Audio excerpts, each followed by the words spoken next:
Palakpakan mo natin, kasama, Henry Mayo!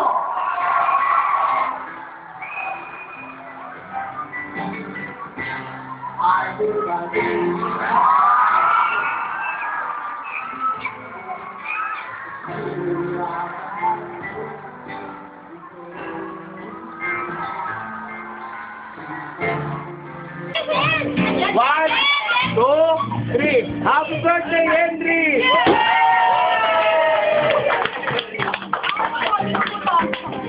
Ilang taong ka na? Ilang taong ka na?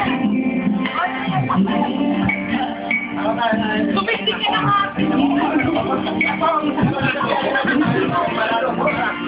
At siyempre po, ang ating kagawan, Henry Mayo.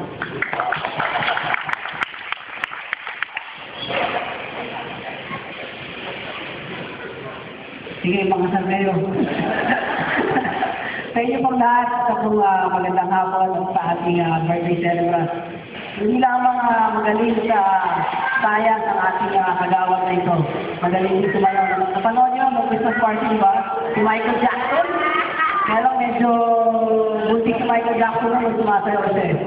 And ang wish ko lang, good health and happiness that money can buy.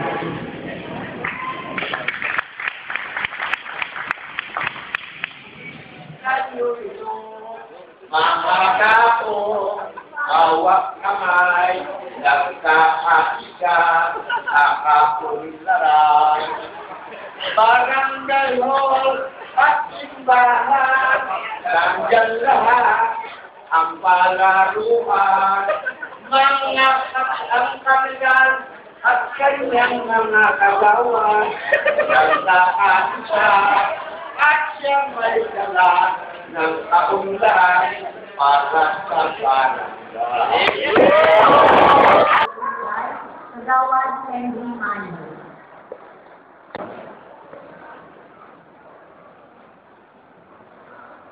Sa kong magandang gawin ko sa ito lahat. Una po sa lahat, ako at ang aking mga magulang, mga kapatid, ay ilaabot ang aking pakikilamay sa mga nauna ng ating dating kapital, ay Kalunto Binyasa. Ang pangyayari ito ay hindi natin inaakalang mangyayari. Ito ay patunay na ang buhay ng tao, pag-inuwan sa ilang ng mundo, ay hindi natin alam kung kailan. Maaari ngayon, bukas o sa susunod na mga araw. Kaya dapat tayong mga nangabubuhay pa ay gano'n nila. Pagkaman maraming na mayamang kapitan sa nakasama, ako ay nagpapasalamat sa 5 taon niyang umuungkol sa paglilingkod sa Barangay Malulan. Alam ko, sa kanyang paglilingkod ay may mga tao na hindi nagsusuhan ang kanyang pagmamalakad. Ngunit ganun talaga ang politika. May mga tao, ang mga tao kayo, ang nabupuna lamang ay ang itong pagkakamali, hindi ang mga tamang iyong nagagawa. Sino ba ang tao na hindi nagkakamali?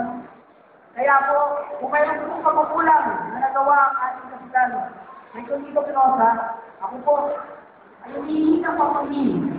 Tumasa po kayo sa bagong pamunuan ng Barangay Malulan, sa pamumunan ng ating kapitan Boy Guzman.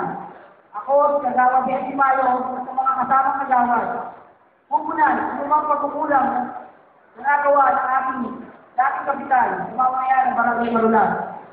Muli po, ako'y nananalangin na sana'y mahuli kung sino man ang tao responsable sa tagliyang pagpanaw ng ating kaibigan, Kapitan Tito Pinosa, naway mahanap niya ang kapayapaan sa piling ng ating dakilang manunubos sa Panginoong Kristo. Magandang gabi po.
Can we figure out what we've been doing wrong?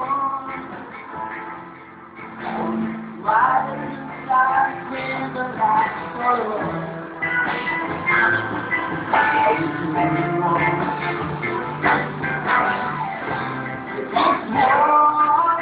Can we find a way to finally make it right?